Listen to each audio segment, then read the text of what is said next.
Good morning, friends, lovers, everybody. Good morning. I just wanted to log on. I had to listen to my body this morning. I know I've talked about over the last couple of days about being really low energy and not really being able to find my groove so much with stress and just everything else. I think the weather, but I listened to my body this morning and allowed myself to not set an alarm and sleep in a little bit. So, excuse me.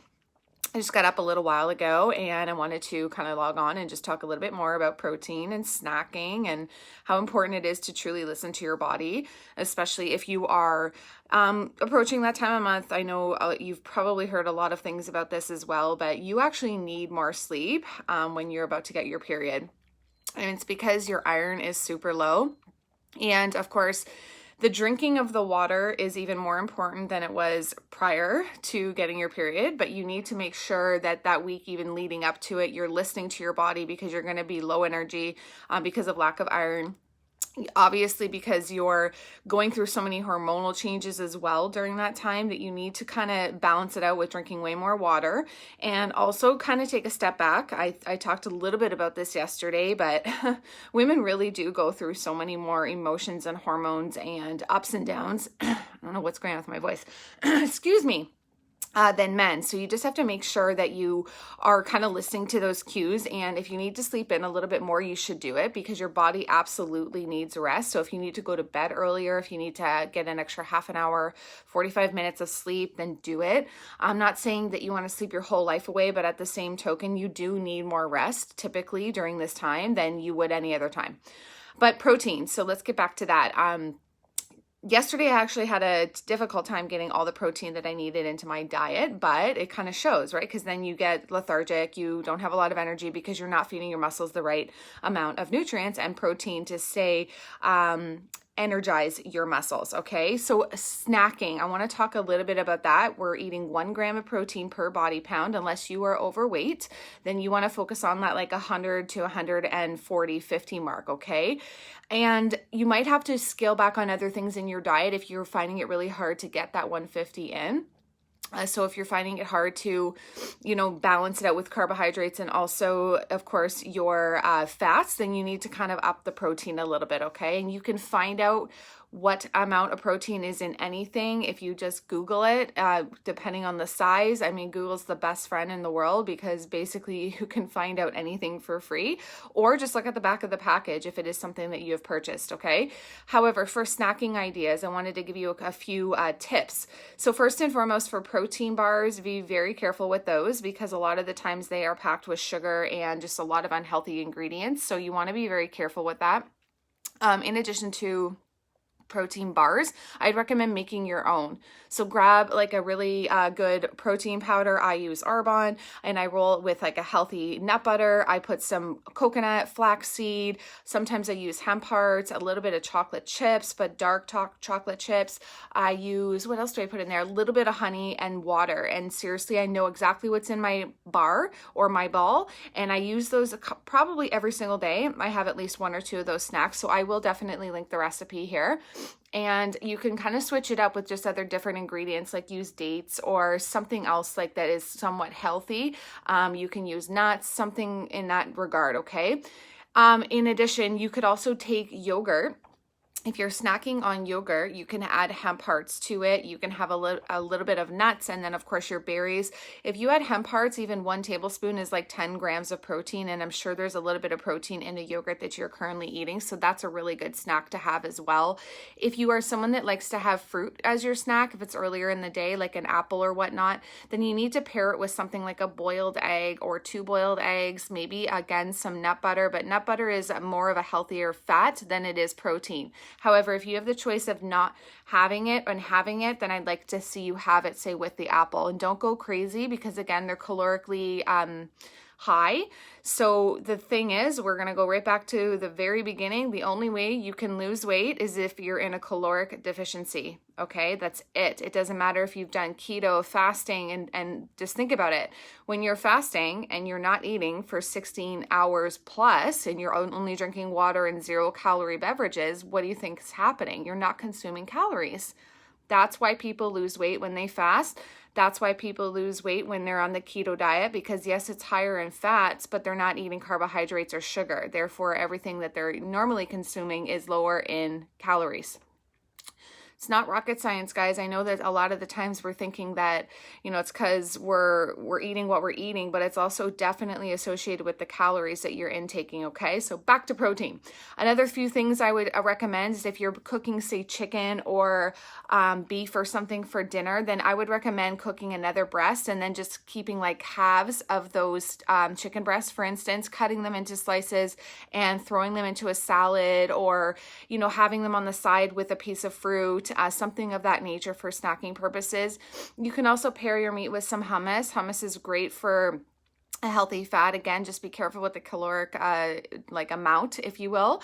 What else can I recommend for you? So again, eggs. I just love eggs because they're so fast to make. I mean, if you boil a whole bunch of them, you're just going to have them at your leisure.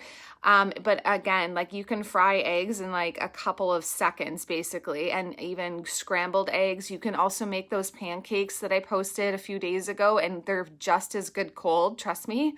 I actually prefer my food cold the next day. I'm one of those people, but you can be creative. Okay, so anything that you can think, like beans and lentils and stuff like that, they're a little bit harder to eat as a snack, if you would agree.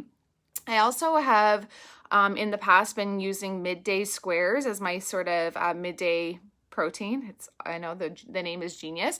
I did link them up in a previous video, so if you wanted to check them out, it's a family-owned business. That's why I would support them, and they're obviously local here in Canada, and they taste friggin' delicious. Just again, be careful because there is chocolate in there. There's a bit of sugar. I think it's only 7 grams, which is actually very minimal.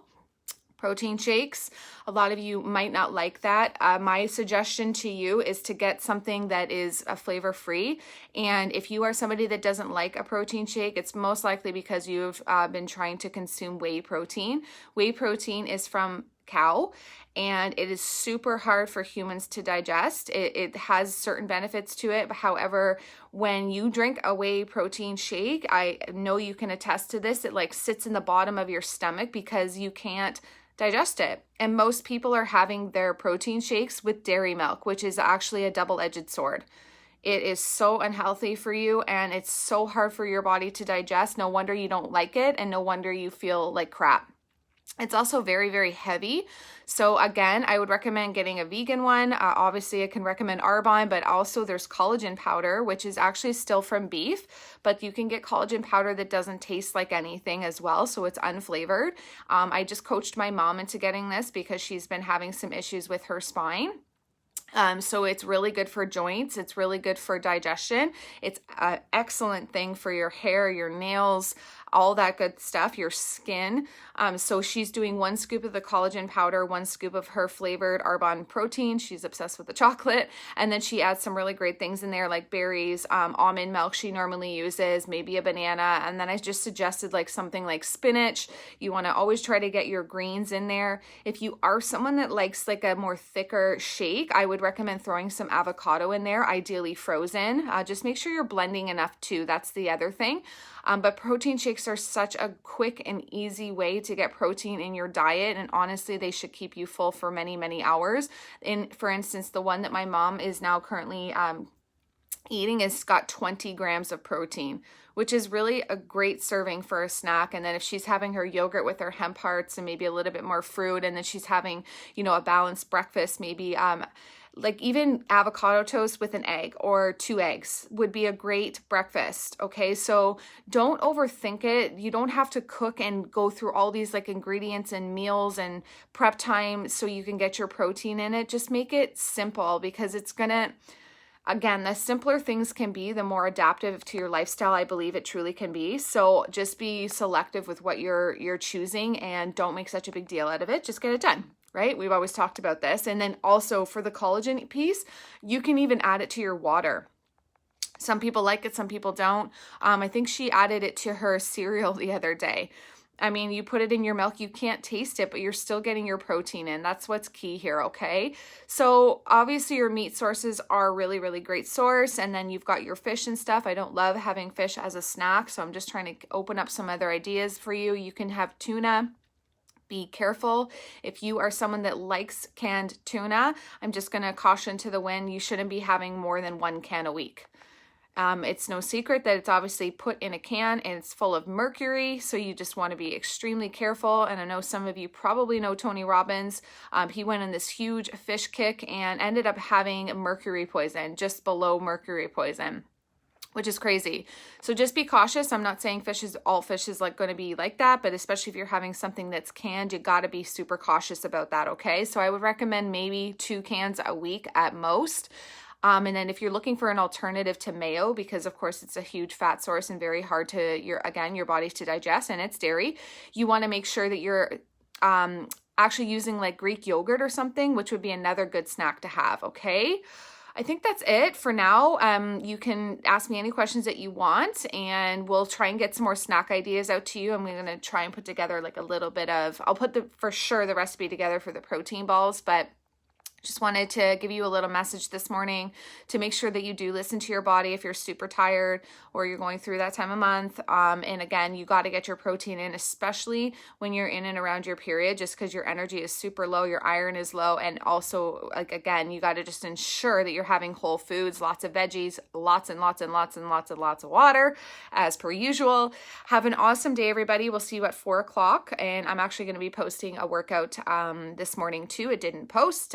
It should have, I should say, at 5 in the morning, and then I'll see you at 4 for the foam rolling live. And sorry if I missed up the day. I'm not sure. I had it written down as the 28th, and I don't know what happened. So anyways, no worries. We'll still get it done. I hope you're having a good morning, and we'll see you soon.